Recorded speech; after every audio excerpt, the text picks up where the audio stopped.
Well, we already are live. Sorry, folks, for the little bit of a delay. It's sort of an homage to Eck, but also the fact that Wait, if it was an homage to Eck, it would be like 120, just to be fair. I was being kind, Russ. I was being kind. Oh, yeah. You're always very kind. You're right, Mike. It was only 7 minutes. That's why it was an homage.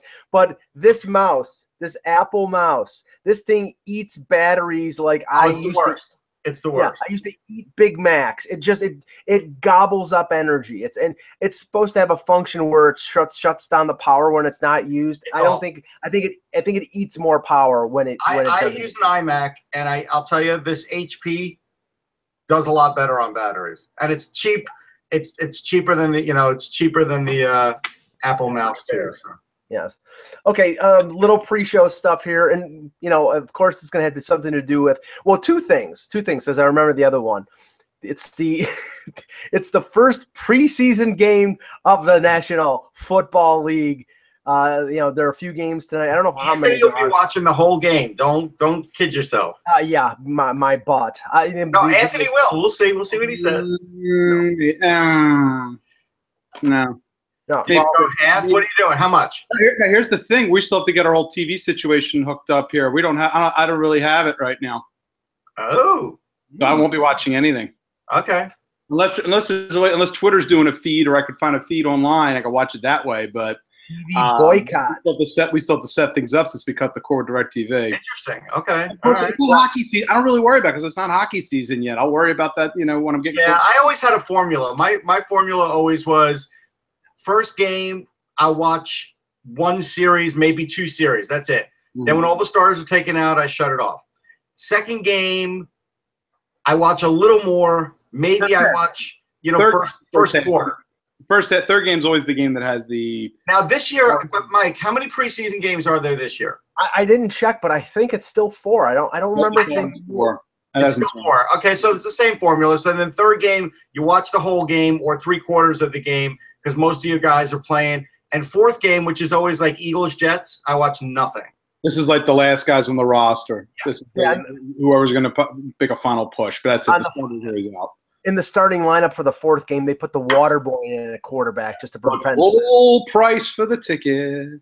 Or Christian Hackenberg, whoever you want to, Yes, and the Bills, I believe, played the Minnesota Vikings. How did he get to Penn State? That's with Hackenberg. Sackenberg. Sackenberg. I like that. I'm surprised that hasn't happened yet, but I guess he has to actually get into a game for that. He actually has to play first. He actually has to play, exactly. They're not comfortable enough even putting him on the field. They're going to say, where's Geno Smith when we need him? Okay, so yes, the Bills will be playing tonight, and like Russ, I'll probably watch the first 1 or 2 series until Tyrod Taylor gets carted off the field, and TJ Yates will be the starting quarterback for the rest of the year for your Buffalo Bills. Thank you very much. You are, Michael. Although tonight I won't be watching anything but Mets-Philly, so I'm going to miss the entire Jet game happily. Yes, and then I'll switch over to the Yankees, hopefully beating the Blue Jays. Sorry, folks. Okay, the other thing I want to bring up is, and Russ, I think we talked about this like about a month ago as a pre-show thing, but it sort of came to an example of this came up last night and this morning with the Mets trading outfielder Jay Bruce, who's having a really good year, to the Cleveland Indians for a prospect that I don't know much about, but from hearing what came out this morning, apparently the Yankees were involved in trying to get Bruce. Matt Holliday's on the DL. They just put one of their kids, Clint Frazier, on the DL. Aaron Hicks is just coming back, so they probably needed an extra outfielder, and they were willing to give up better prospects, but it all because the Yankees are trying to stay under the salary cap and under the luxury tax. They didn't want to take all of Bruce's salary, and the Mets and their owners, the Wilpons, are so cheap that they cost their team good prospects because they wanted to get rid of the entire salary. Now, do you think there was any motivation here? It was like, we don't want to trade him to the Yankees. Well, here's the thing. There's some of that too, because now that we're getting more information, and I guess Sandy Olson will speak today in Philly, which I'm going to guess is going to be a pretty loaded interview, and he'll be pretty defensive as usual. So I don't know if you'll get much out of that. But the Mets have been saving money on every one of these trades due to, with Tampa, they didn't get their best prospects. They didn't even get close. All these trades. And you never expect the best, but you're hoping to get guys that are fairly well ranked. You're talking about a reliever now. Now, if you want to go by stats, if we're going to start going by single A stats, which I've seen some Met apologists do, he's a 30th round pick. That's the reality. That's what you got for Jay Bruce, who actually not only is having a good year. The interesting thing is Jay Bruce's third most homers at Citi Field this year. Lucas Duda had the fourth most homers at Citi Field this year. Both those guys are gone. So there is a school of thought, though, Mike, and unfortunately, I think this thin skin of Mets ownership came into play for this, where the Mets and Yankees still have to play. And even though it means nothing, it still means something to them, where basically they don't want to trade a player to get embarrassed in that series. That's the rumor that's going around. There's an update here, Russ. Hold on. There's an update here from Ken Rosenthal from a source. Jay Bruce had told the Mets he would approve of deal to any contender on his no-trade list. Interesting. Yankees were on the list. Indians were not. So he went off the list because the Mets went back to Bruce and said, we're not trading you to the Yankees. Will you go to Cleveland? That's interesting. And I got to tell you, Jay Bruce wanted out in the worst possible way, and I don't blame him. He was a big reason they made the playoffs last year. I was at that game in Philly. Last game of the year was terrific. They made it. Hey, look, they were eliminated in that one-game playoff. Happens all the time. But he was a big part of that. This year, he was having a great year, and the Mets sort of bungled their return on this for being cheap. They do have a hatred for the Yankees. I got to give Brian Cashman credit. I've interviewed Cashman. I've never interviewed Sandy Alderson. I don't really want to. Cashman will do whatever it takes to make his team better, and I have a lot of respect for him. And he's willing to put those kinds of things aside, and I believe he would have given the Mets a good return. That's the funny thing about this. So for all of the Mets and Yankees stuff that used to really go on with Steinbrenner and the Mets, Cashman doesn't believe in it as much as Alderson does. That's what this tells me. Yeah, and I mean, there's been examples. There have been examples. I mean, in recent history. I mean, the Phaneuf deal in the NHL between the Leafs and the Senators. Now, the Leafs were in a situation where they're dumping contracts and they're looking for anybody who will give them the best return, or in that situation, take all of Phaneuf's money. I get that, but a consideration there, I'm sure, was, first of all, Ottawa was not on the no trade list, so they could trade him freely to Ottawa because Phaneuf never thought that they would trade him to a rival team. But the Leafs basically said, we will trade him anywhere just to get the best return and just to get the best situation for us. So I don't get the Mets. If the Mets are looking for the best prospects, if they're moving on from guys they have no intention to re-sign, and they're looking for the best prospects, purely prospects, they should have made the deal with the Yankees. But apparently, they want to save $10 million. That's what they want to do. They already made like $313 million last year, I believe it was, and they want to make a little more. And you know what? And Met fans are getting tired of that because we're no longer in the Madoff syndrome. They're making money hand over fist. They're having huge concerts at Citi Field, and the field got compromised as a result. It's all about making money, Mike. All right, let's start talking some hockey. Hello, hockey world. Today is Thursday, August 10th, 2017. Hi, I'm Anthony Mangione, senior writer from Sunrise Philly Magazine. I'm Russ Cohen from Sportsology. And I'm Michael Agello, and this is the HockeyBuzzcast here on HockeyBuzz.com. We'll start in Mother Russia in the KHL. Kirill Kaprizov. I always butchered that name. Kaprizov. I mean, I've heard. But Anthony's right. You got to give it to Anthony. I've been told by not only my wife, as we all know, it's Russian, also was told by former Flyers defenseman Evgeny Medvedev, not Medvedev. All right, now you're just getting crazy. No one's going to say it. I am, but I was correct. I was told I was correct in the pronunciation. So there. Yeah. Okay, I will yield to Anthony's expertise when it comes to Russia, because he's been in Russia and I sure as hell have not. But Kaprizov, who's a draft pick of the Minnesota Wild, now there were expectations and he was a star at the World Junior. He was really one of the best. Top three players. Yeah, definitely. One of the really eye-opening, really complete offensive juggernaut, I thought, in that tournament. And it was expected, not this year because he was under contract to a KHL team, that he would come over in 2018. Well, now there are reports that are coming out this morning that he has signed a 3-year extension with, is it CSKA or CSKA? CSKA Moscow, yeah. The Red Army, basically the former Red Army, Central Red Army team. Now, there's some dispute about this. There's some confusion here. Let's talk about this because, first of all, the Wild are loaded up front, but of course they're going to want to get this kid to come over. It would be on an entry-level contract, which would be $925,000 for 3 years. He's locked into that if he comes over. There's no way out of that unless he waits 4 years and goes and becomes an unrestricted free agent, which I'm not sure if you would do that, but if he plays out this contract, Russ, that's what happens. He plays out 3 years in the KHL. He can come over like Panarin or like somebody else, and I think it would be a 1-year deal entry level, and then he would be able to get big money. Yeah. Yes, and that's very possible that that's what's going to happen. I brought it up a few months ago, if you remember, and I had spoken to people based on what I was hearing out of Russia that, hey, this is probably what was going to happen. I didn't know it was going to happen for a 3-year deal. But when Cliff Fletcher said he was hopeful he was coming over next year, if you remember, I sort of said, I don't think so. But I didn't think it was going to be for this long. So clearly he looked at the long-term viability of him playing on the top 6 role there and didn't see an opening. And see, this is the problem. When you draft a kid with this kind of talent in a seas that's an overseas league, thank you, then you take the risk of, if you don't clear a spot for him on the roster, of them not coming over. And this has happened sometimes. And if I'm the Wild, they still need goal scoring.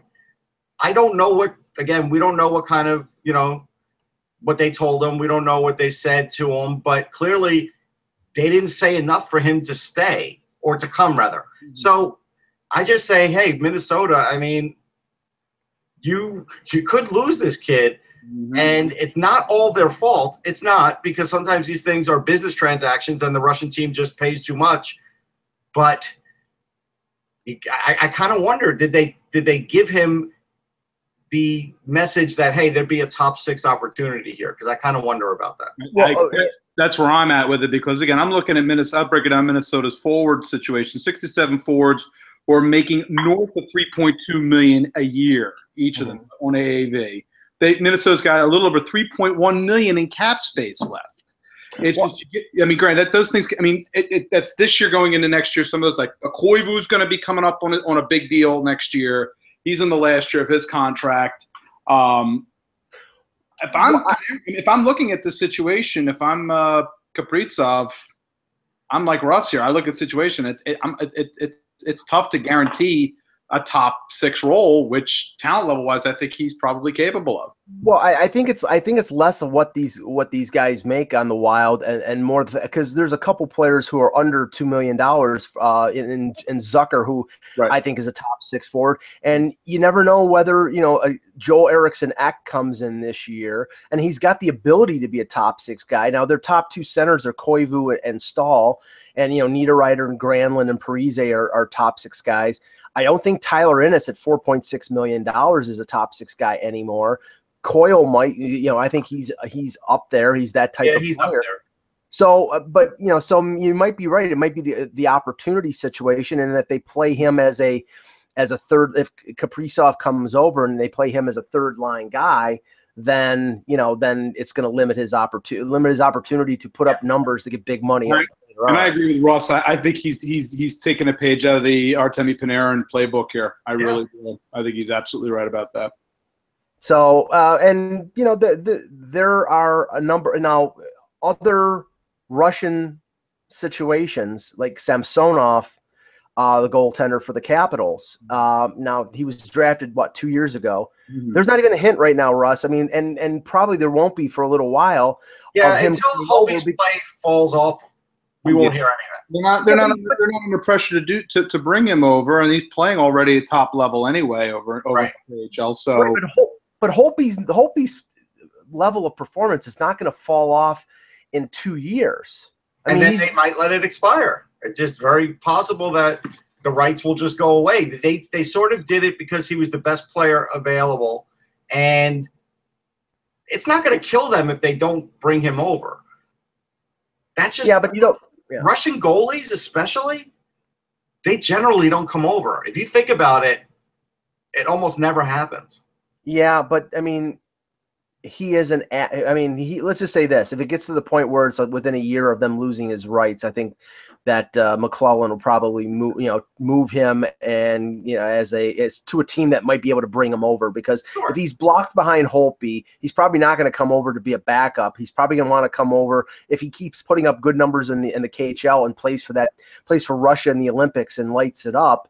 There are going to be NHL teams who need goaltenders, like maybe the Buffalo Sabres if Robin Leonard falls on his face this year, that will be looking for a goaltender. So Rangers and Islanders are in the same spot. They got guys over there too, but are they going to come over? I mean, until Henrik Lundqvist shows that he's going to possibly retire, why would you come over if you're, the Ranger kid? I think it's Sheshyorkin.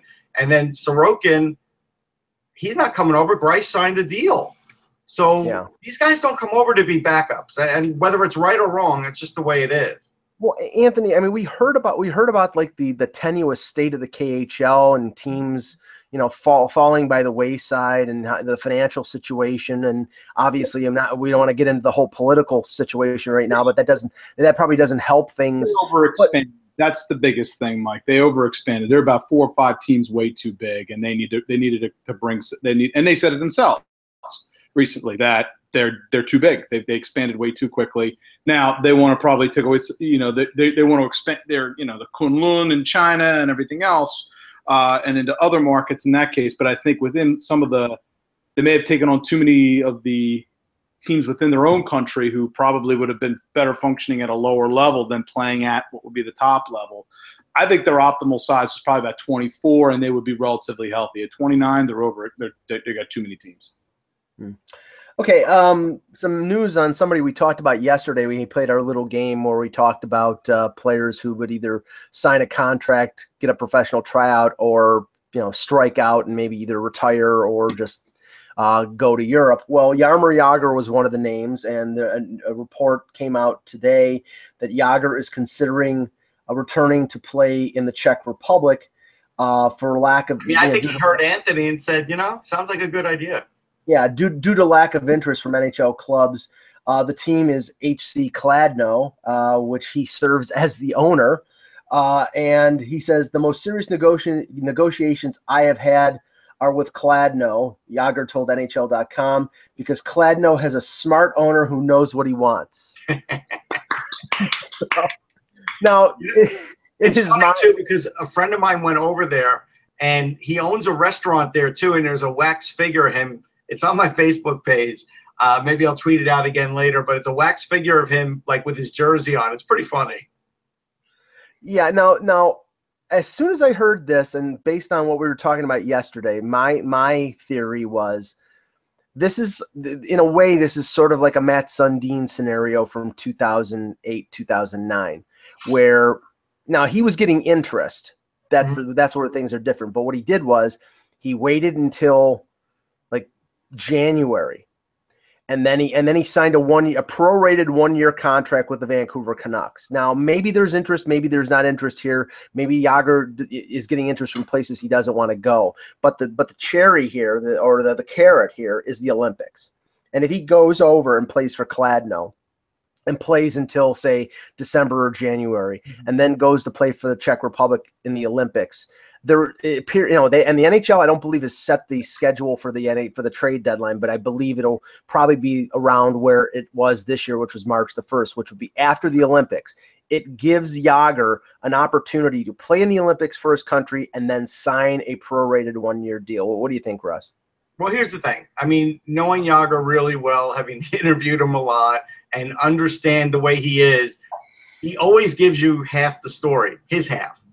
The other half of the story is how much playing time is he asking for? He definitely wants to be guaranteed some things, not necessarily what line he's on, but maybe a certain amount of minutes, maybe a certain amount of power play time. I think that's what's also causing a problem with teams backing away, because this is what happened the last time he was out on the market. And I think now teams are a little more hesitant because it's like, hey, he is an older player. There's always going to be this pontification on Twitter where people say, well, play him with such and such because he was really good with them 3-4 years ago.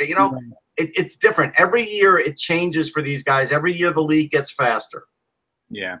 There was a conversation today as well online about, bringing Yager into Philadelphia again, bringing him back and releasing, buying out Matt Reed. And what are you going to basically say, that Yager is going to be in a fourth line role? Or are you going to get again? It comes down to understanding that he wants, as Russ just said, he wants a guaranteed role, certain number of minutes. He wants it at 45 years old. He wants it to be worth his while to continue, because if he wants to be able to put certain things in. I mean, is there a little bit of ego stroking there? Of course there is. Yeah, but, I mean, with Florida, it wasn't like he was playing in a third line checking role. He was playing with Huberdeau and Barkov. Yeah, but also the fact that the Florida is just, that's who they had. There wasn't much depth beyond that. Yeah, and I, there was some hints. There was a bit of speculation around July 1 that one of the teams that might be interested in Yager was the Edmonton Oilers.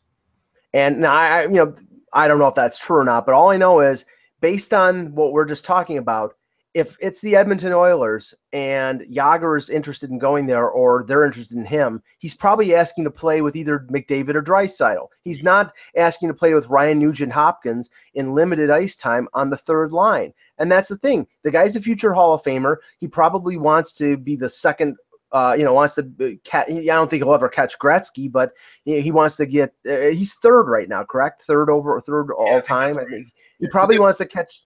Remember, Chiarelli was the general manager for the Bruins when they acquired Yager on the run to the final against Chicago. Yeah, 2013. So that's number one habit. But again, that was a situation Yager couldn't control because he had signed with the Devils, and at the Devils he had a certain guaranteed number of minutes. But he was, again, going to Boston. Right. He had no control over the situation and calling it. Whereas as a free agent, he thinks he can. Well, yeah, and the only – go ahead. I was going to say, and if you want to break down Yager a little bit, like he averaged 17 minutes last year. Florida did have a lot of injuries, so he got a lot of playing time. He had 16 goals. 8 of them were on the power play. So out of his 46 points, 13 of them were on the power play. So he is going to want to be on the power play. If he's not, if you take him off the power play, you're talking about a 25-point guy. Right, and that's why I keep going back to the only team that could be able to satisfy his need to be a top 6 forward would be Vegas, because they're a blank slate right now, and I'm sure that they could use Yager as a sort of a promotional tool to. But they would have establish signed that already. Like there's no. Right. I agree. They would have done it. They would have done it already. It would have been done with a big splash, and they haven't done it, so they're obviously not interested. And Russ, I remember you saying on the was McPhee the general manager when Washington acquired him?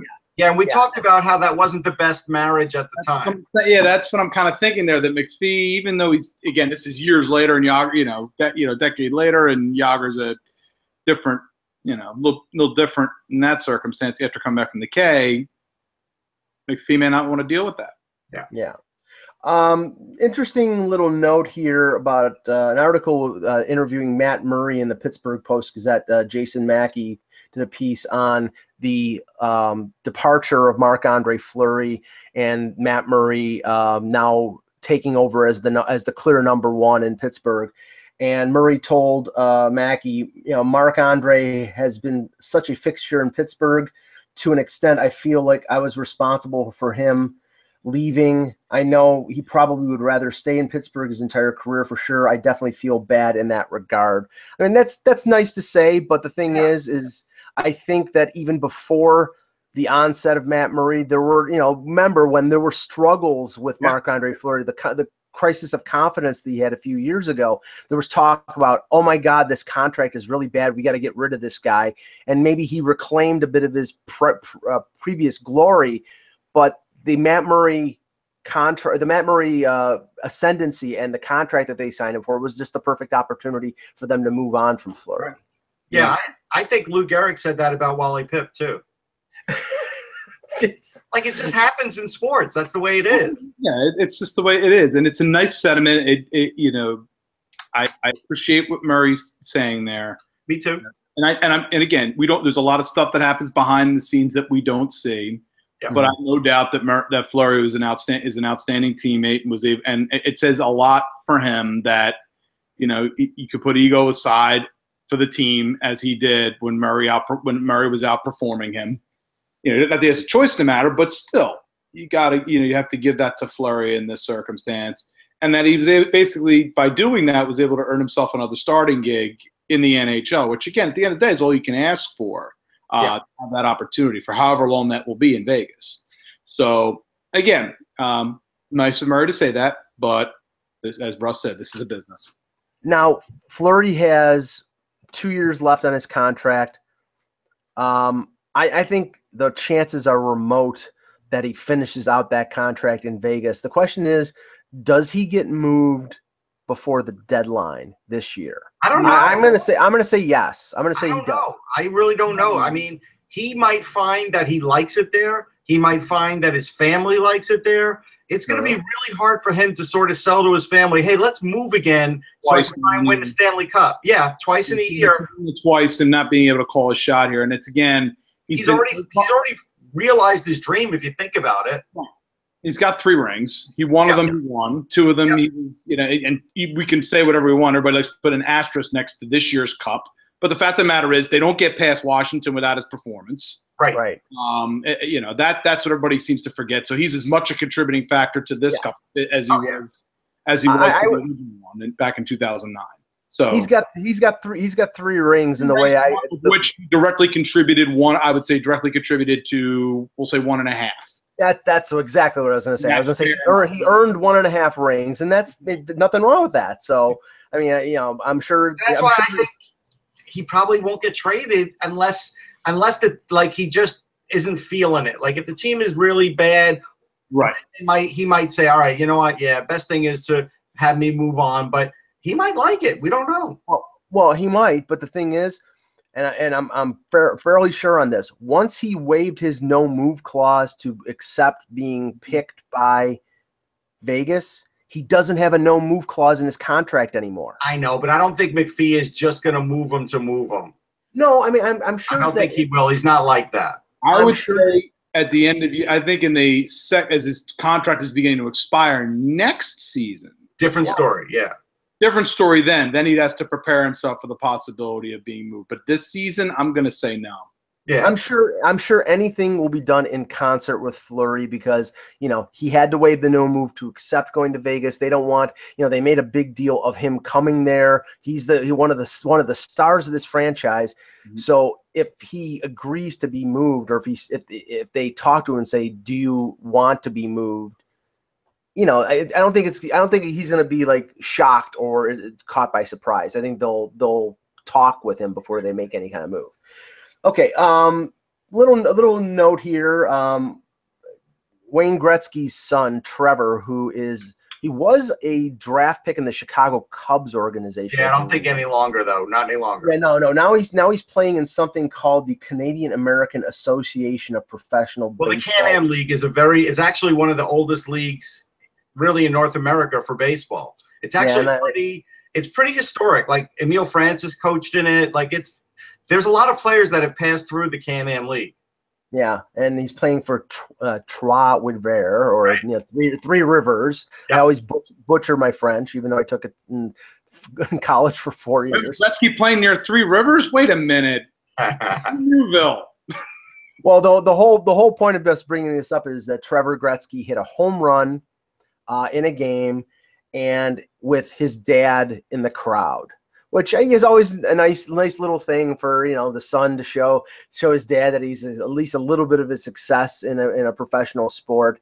But I was saying to Russ before the show, the burden that has to be put on somebody who's a younger sibling or a son or a daughter of a world famous and very successful athlete is always really, really tough. And I have some sympathy for Trevor Gretzky because Russ was telling me like apparently the crowd was like cheering when Wayne was coming into the building. It's like, yeah, I was late night Instagramming in Janet Gretzky's account. She said, "Look what we caught," and you saw that when Trevor was sort of stepping to the plate, people had noticed that Wayne was in the crowd, and they started cheering him. And then Trevor hit a home run, and the crowd went crazy. And it was his first homer of the year, and he has like 39 RBIs. And so I thought to myself, he doesn't have pressure of being Wayne Gretzky's son in baseball. That's why he's in baseball. And I think, at the end of the day, his dad could look at it and with just joy saying, hey, my son just hit a home run. That's something I never did. Like, I think it's a great thing for him. He's just living the dream, whether he makes it or not. It's fine. He's playing semi-pro ball. But the idea is he is doing something his dad didn't do. It's different than his brothers where they literally had to live up to the Gretzky name. He doesn't really have to live up. You haven't heard a lot of stories about Trevor Gretzky. I would track him every year just to see how he was doing in the Cubs organization, but you don't hear about it. I didn't know he was in the Can-Am League until this happened. Well, I wonder if he swung the bat and nicked the catcher and the umpire didn't kick him out of the game. No. It was a nice he came up there lefty and he hit one, looked like it went to like left center. It was a nice shot. Was the umpire named Fraser? No. Be nice. Okay. All right. Now we're less than a month from training camp. If you look at Cap Central on Hockey Buzz or Cap Friendly, there are about 20 restricted free agents still unsigned. Some of them prominent, some of them, decent players. Guys like Zemgus Girgensons with the Sabres still hasn't signed a deal. Marcus Foligno with the Minnesota Wild. Connor Brown with the Leafs. But the big, there are 3 really big names that have not signed. And I thought we could play a little bit of a game here. The 3 big guys right now are David Pastrnak of the Bruins, Jack Eichel of the Sabres, and Leon Draisaitl of the Edmonton Oilers. We don't know whether they're going to be signed to bridge deals or the long-term max 8-year extensions, but I figure we play a little game here first. Who do you think will be the first to sign? We'll do that first. Who of those 3? Draisaitl, Pastrnak, and Eichel. Russ? I think it's going to be Draisaitl because we've seen how long Boston can wait on financial matters. And so that, to me, they will wait until the last possible minute. And Jack Eichel seems to be in no rush. And so I think Draisaitl's setting the market here. And I'm going to go back to a very smart guy who told a host once that there's no rush in paying Leon Draisaitl $9 million. And you were like, wow, McDavid got paid. You got to pay Draisaitl right away. That was like a month ago. Well, I think they're trying to I think they're trying to put the pressure on Draisaitl to take a bridge deal. I just think that's stupid. I think it's not stupid. He has no leverage. He could ask for $9 million, and they might say, Leon, we don't have it right now. Then Leon's sitting out. That's his leverage. He's not going to sit out. He's going to seriously lose leverage at that point. He'll end up doing. They're boxing him in. I think they boxed him into the bridge deal. I really do. I think the closer and closer we get, he's going to have to take it, and then they'll figure things out from there. Then right. He's got to get creative with regards to moving off certain players at a certain point so they can do the longer term deal with him as well. Yeah. Plus, again, he's not set. He's not like in a set position yet. Again, you got a guy. He's played wing, played center. I think the long term goal is to have him as the number 2 center behind him. But as good as he was in the playoffs, I can't pay him that kind of a deal yet. No, I can't either. Until I know for sure what position it is, because I'm with experience in Philadelphia with Braden Shen never having a lockdown position as well, going to wing, going to center, going to wing, and then they go out and sign him to a long-term deal, and then what happens to him?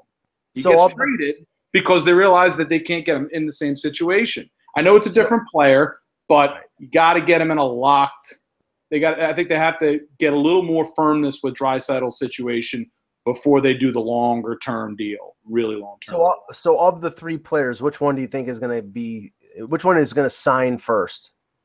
I think I agree with Russ. I think it's going to be Draisaitl. I think he'll have to sign the bridge deal. He'll end up doing the bridge deal before camp, or as we get into camp. I think Pasternak is going to be the one that signs first because I think there's a willingness on the Bruins to get him locked up on the long-term deal. I think. Is there? I mean, they seem to be in no rush. Where's the willingness? Well, anything. I don't hear anything. Well, I see. I mean, just because we're not started camp to get everybody with good buzz up in Boston, and they announced the deal like as camp is about to approach, and they get the deal done, and everybody's I'm convinced, and maybe I'm way off base here, that at least Draisaitl is going to not show up at the beginning of training camp. Maybe it's a shot across the bow. Maybe it's just, I think he's probably not going to be pleased after putting up really great numbers and having a really great playoff that they're going to be a little bit chintzy and sign him to the bridge deal. That's not being chintzy. It's really not. From his point of view, I think that they are. I mean, from a general manager's point of view, in German, because that's what he would do. Right. I think the one that is going to sign. Wait about Pasternak. I want to go back to Pasternak because I read an article today that also believes that Drew Stafford hangs in the balance of Pasternak, and so that's two players that are sort of being affected possibly for the Bruins, and so you do kind of wonder when that is going to end. But again, Jeremy Jacobs has shown he will wait you out. Yeah, I think the player that will sign last of this group is Eichel, because Eichel's still got another year left on his entry level, and I would not be surprised. And this, there are some people who are saying he's going to play out the year, put up big numbers, and then sort of stick it to the Sabres and say, okay, you wanted to give me like 7.5, and now I just put up 35 goals and 75 points. Now give me 9. But I think, in that circumstance, they're going to be willing to do it. I mean, you could say you can stick it to him, but then Jack has pretty much established beyond a shadow of a doubt he's their franchise forward that they can build with for the next decade or so. You don't if you're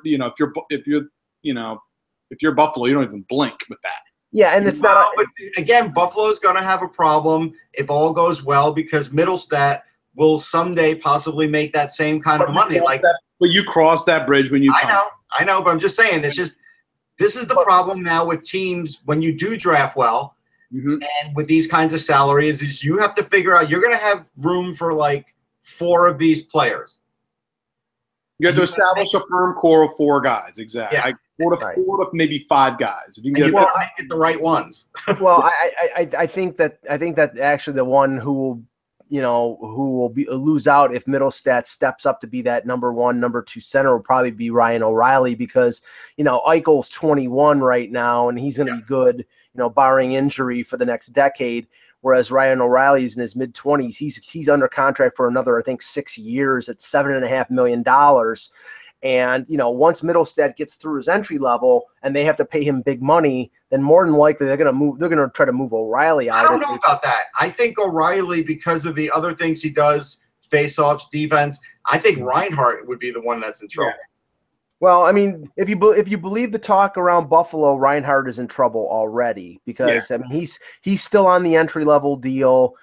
And he's got 1 year left, and they really don't know how good he is. I mean, 2 years ago, he had a really good season playing on Eichel's right wing. Last year, he took a little bit of a step back, so they're not 100% sure of where he is, where he fits in, if he's a winger, if he's a center. So there's a lot of uncertainty right now. I think he's the guy in trouble. I do.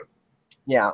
Now, okay, I took from this and a few other free agent situations. This one is from this year. Not top level players like the ones we just talked about, but all centers, all coming off entry level deals.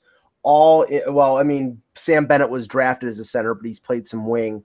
Yeah. All 21, 22 years old. Sam Bennett, Bo Horvat, and Alex Wenberg from the Columbus Blue Jackets. Of these 3, who do you think will get the most money on a new deal? Wenberg. I go Wenberg. I'm between Wenberg and Horvat because again, Horvat, pretty important player for Vancouver. I mean, especially with the Sedins getting up there in years, it's up there. And if Columbus makes a move for Matt Duchene, that kind of that changes the landscape there. Whereas in Vancouver, I think Horvat's going to be the guy that is going to be the guy there very soon. So I'm between the two, but I'm going to lean Horvat on this one. Okay. Yeah, well, first of all, I think Bennett will be the least because I think Calgary's going to try to get him on a bridge deal, and because they've already paid Monahan and they've already paid Goudreau, and Bennett had his moments, but hasn't put it all together. So I think that he'll probably be more willing to take a bridge deal, and they'll get him for maybe around, say, $2.5 to $3 million on a 2 or 3 year deal. But Horvat, I think it's Horvat because Sedin is gone after next year unless they re-sign him, and if they do re-sign him, it's going to be for significantly less than $7.5 million that they're paying him now. And Horvat is probably their number one guy up the middle. So is Wennberg for Columbus right now. I don't know until Columbus makes a deal. That's their guy. Well, what about Pierre-Luc Dubois? They keep talking about converting him to center. You're not debuting him as your number one. Right. You're not. Wennberg is older. He's going to be their number one for a while. This is a tough one. It's like a 1-1. It's a 1 and 1A between those two. I think it's tough to say. I'm just figuring on the Sedin's in another year or so being out, and he's almost guaranteed the number one. You're right. But I think there's a possibility of Columbus getting themselves a top 6 centerman. Definitely, I agree with that. And that's what kind of is in the back of my mind, that I think they have motivation to do that while the situation is as it is in Columbus. Yeah, it makes sense. Okay. Move to next year's UFA class, and as we know, when you move to a following year's UFA class, we're not taking into consideration the fact that these guys might sign during the season, sign an extension, but I'm fairly safe in saying that I don't think either one of these three will sign extensions during the year, and they will be in the class on July 1st. 3 veteran guys. Henrik Sedin, as we were just mentioning, who I believe is 36. Joe Thornton, who is 38 and signed a 1-year deal with the Sharks. And Rick Nash, who's in the last year of his deal with the Rangers. Of these 3, who do you think will sign for the most next July, Anthony? And how old is Nash going into next year? Nash is 33, I believe. 33. He's the youngest of the 3, but he's also a winger. He's also a winger in this case, which makes things a little bit difficult. And for Sedin and Thornton, again, now what's his brother's situation? What's Daniel's contract? Same thing. They're signed at the exact same so deal. You're looking at potentially a package. As always with those two, you're looking at a package deal. Thornton's 38, but again, he still affects the game in a major. He can still affect the game in a major way. He's a big who can handle play. I'm going to lean Thornton just a little bit over Henrik Sedin in this case. I think he's going to get. I think Thornton still. What's his current contract? 6 point. Yeah, over 6. Yeah, so I got to see what his deal is, but I think with a good season, even if it's a 1-year deal, he'll still hover. No, what do you get? $8 million. That's $8 million. I'm sorry, $8 million. He took Patrick Marleau's money when Marleau didn't decide to go back to San Jose. So I'm still going to say if Thornton shows that he can still produce at a good clip. He stays in San Jose for another year, and for a contract that that'll be less, but close to, he'll probably maybe $7 million on next year's deal. But I think it'll still be the most of those 3. I agree that actually we have breaking news. Go ahead. So right now there's a potential for the draft not to happen in Dallas. Yes. The NHL says they're going to reassess based on the fact there's a bathroom bill for LGBTQ. And right now the Dallas Stars have opposed it, but they don't get to vote on it, right? But the Dallas Stars are against it. But the league is backing them that if this gets passed in its form, I think it's as if it's in they mentioned again, it was key for them to say current form. Yeah. That they will look at pulling the draft out of Dallas. And that's a strong move. That's a strong thing. That's Stars, to their credit, made a strong move. And if the NHL follows it, it's talk of it, but I don't think they've said officially that they would. But Well, yeah, they said they'll reassess. I don't think Dallas would have been I don't know if the Stars would have moved forward in making the statement if they didn't think the league office would back them up. Well, didn't the NBA pull their All-Star game? Wasn't it North Carolina? All-Star game out of Charlotte and moved it to New Orleans when there was a controversial bill, obviously, in North Carolina. I know it's on the tip of my tongue what the issue was over. Again, similar issue. It was the bathroom. Yeah. The quote from the NHL, or that people are writing about the NHL, is the NHL said they'll reassess hosting the draft if Texas passes the anti-LGBTQ bill. Well, it'll be interesting, and I'm wondering whether we'll find out. It's not a lock yet. Don't get your airline tickets. Not a lock. It's definitely not a lock, but it's kind of a warning. It's a warning salvo. It's a warning. We say this is where they stand with it. And we've never had this happen. Like, we've never had the draft be announced, right, and then have it be up in the air like this as to whether it's really going to happen or not. This is a first. I'm wondering whether there's any indication, and there probably isn't, like what the fallback would be, where the fallback would be if they do have to move it from Dallas. There is no indication. My guess would be that they would probably look at something like Toronto as a fallback. Yeah, because Toronto can handle it very quickly, and I'm sure the other places as well. But they still want to stay Southwest. There's a possibility they wanted to do. The arena's there now. Vegas could be a possibility as well. Vegas could be. I guess. I don't think they want to have Vegas as sort of a replacement. Right. In this case, they want to be able to sort of trumpet it and go forward with it. Well, they have enough time, and plus the NHL awards are there, so they really wouldn't have to pick up and move everything. That is a possibility, but I still think public relations wise, I think they would want proper build for that. Now I'm assuming that this referendum in Texas isn't happening until November, when elections normally happen. Although it could be part of like a primary process or something. I don't know. They're going to have to. I don't think you could go until, let's say, February without saying decisively if you're going to be there or not. Right. Just getting back to the thing that we were talking about. I think you go next, Mike, because my dog wants to go out. Yeah, no problem. Of the three players, I think Rick Nash will make the least because, he's still an effective player, but he's a winger.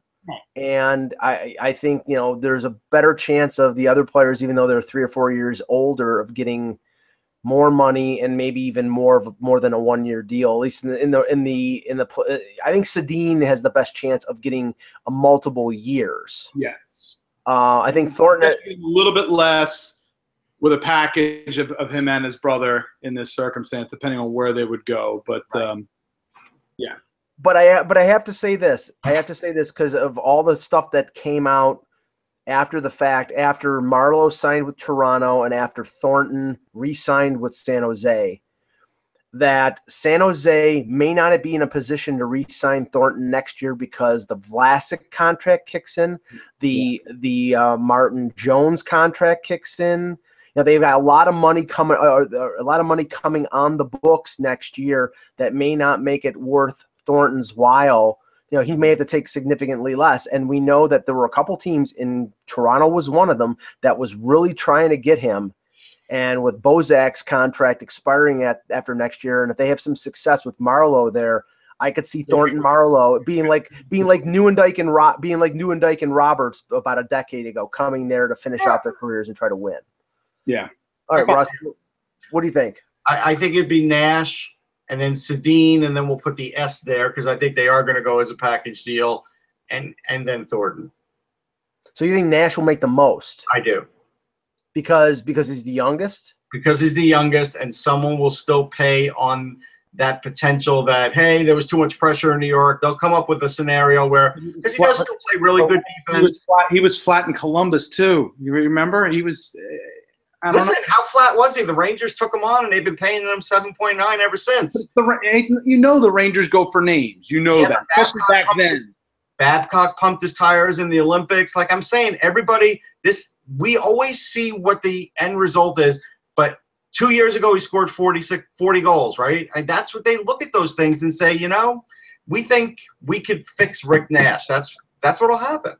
Babcock pumps his tire so much he should get a job with Firestone. Come on. Canadian Tire. He's in Toronto now. That's true. That's true. Thank you. That's one better. Okay, bad job. Last one. Hop skipping to the 2019 UFA class. And, okay, we know, for anybody who's going to critique this, we know that more than likely 1, 2, maybe possibly all 3 of these guys will be signed, will not even get a chance to reach July 1. We know how that is. But in the summer of 2019, you've got 3 of the league's best defensemen who are scheduled to be UFAs: Drew Doughty, Erik Karlsson, and Oliver Ekman-Larsson. Now, again, it's the question, who will sign for the most? I'll let me go first here and just say I think the one, even though I don't think he's the worst of the 3, I think he's probably on par with the other 2. But the one who will make the least will be Oliver Ekman-Larsson because he's been so out of sight in Arizona for so long. I mean, people in the NHL know how good he is, but I think there's more of a cachet to Karlsson, who's won a couple Norrises, and Doughty, who's won a couple Stanley Cups. So I think Oliver Ekman-Larsson will make the least. But, Anthony, who do you think of those 3 will make the most? Erik Karlsson. Erik Karlsson. It has to be Karlsson. He's become – I used to get criticism for this a while back. I always thought he was the heir apparent to Nick Lidstrom, and I took some heat for that, and I think it's pretty much playing out that way now with Karlsson in this case. Mm-hmm. Franchise. They're different players, though. Different players, they are, but Karlsson, I think his defensive acumen is underrated. I think his defensive zone acumen is underrated. I think he's actually better. He's not he may not be quite as positionally sound as Nick was. Certainly nobody is. I mean, right. Nick was a damn robot when it came to that. I mean, just rinse and repeat every time. But Karlsson, in my mind, he's a franchise. He's a franchise level defenseman. So Doughty, but I think Karlsson means so much to Ottawa in this circumstance. I think he's going to get a monster contract. Russ? Yeah, I think it's Karlsson too, and he'll get signed before he ever reaches, and Doughty will be next, and he'll get signed before he ever reaches, and Oliver Ekman-Larsson will probably sign a deal as a free agent. And also, real quick with Karlsson, his wife, who he just got married, his wife is from the Ottawa area, right? She's from Ottawa. I don't know. I believe she is. So that is going to be a big factor. Play into it also. Factor as well. Yeah. Unless something different happens in Phoenix, though, I think Oliver Ekman-Larsson will end up getting traded and then end up being a free agent. Mm-hmm. Of the 3, I think the one that has the least chance of going to another team is Karlsson. I think for once in his life, Eugene Melnick will open up the pocketbook and pay for Erik Karlsson because he knows how integral he is to that team and to the franchise and the health of that franchise. You mean like they paid for Alfredson? I agree. I think there'll be a different. I mean, Alfredson was 37 when that came up. Russ, I mean, this guy will be what, 28 or 29. I know. And, I'm just saying, it's never. That's my funny way of saying. Even though I agree with you, it's never a definite thing in sports. No, and I agree. Karlsson's going to be the one to make the most money. I think that I think Ekman-Larsson is definitely going to be a UFA, but I would not say that it's a definite that Doughty is going to be re-signed in LA. Because right now, you got to remember, that team is on the downslope. You've got Quick, who's 32 years old. You've got Kopitar with a really big cap-crunching contract. Carter is in his prime right now, but in a year or two, he's going to start to slide. There's not, and I have not seen. I mean, we know that Toffoli and Pearson are good players, but I don't think they're like core guys. They're excellent support players. But you have to have the capstone players, right? And they're not that. So I think Doughty is going to. I agree with you. I think Doughty will be potentially looking, and they may deal him before then, depending on where. If LA is one of those teams, that was the one thing he mentioned with McIndoe the other day. Did he mention LA as part on his list or no? No, he did not. I might have put LA possibly on the list as a and maybe not the 31st team, but I think there's a chance that they could backslide even further than they are now. Yeah, but think about it. Guys off. At some point, Cal Peterson will be their goalie. Cale Clegg is their next best young defenseman. there's no Doughty in the waiting. They can't afford to lose Drew Doughty. They can't afford it, but they can't afford to pay him either. But no, they can. He could also garner a really, really. If they trade him, they could get a heck of a return for him. They might not be able to afford him, Russ, unless they do something to. I mean, they've got essentially $10 to $10.5 million of dead money unless they can get out of Gaborick's contract and Dustin Brown's contract. Now, Dustin Brown can play, but he can't play at the level of almost a $6 million player. He's not. He's not out. I think next year. With I think 3 years left in the contract. But yeah, I mean, you look at that situation and you say you have to keep Doughty, but Doughty might not want. I mean, he'd be one of the first guys to say, I don't want to play in Southern California. But if he thinks that team, the direction of that team is going down, if there are teams out there like say the Islanders, if they re-sign Tavares, or Tampa Bay or Toronto or Buffalo or whoever, if he sees opportunities to win another Stanley Cup out east, and he's a kid from London, Ontario, I think there's a chance he comes back east. I'm going to say this. I'm going to say with Rob Blake and Michael Fuda, to lure Cal Peterson there, they may have already sort of hinted to him that don't worry, like Drew Doughty, this is what we got to play in front of you. I'm sure that was asked from the agent, and if they felt like that was up in the air, I'm not sure Cal Peterson would have come because he's still got to wait for Jonathan Quick to fall off. Right.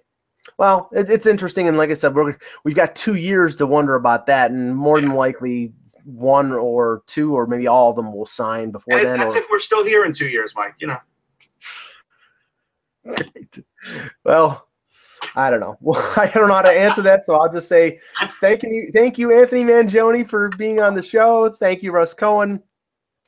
I'm Michael Agello. Thanks for watching, and remember, without the buzz, it's just hockey.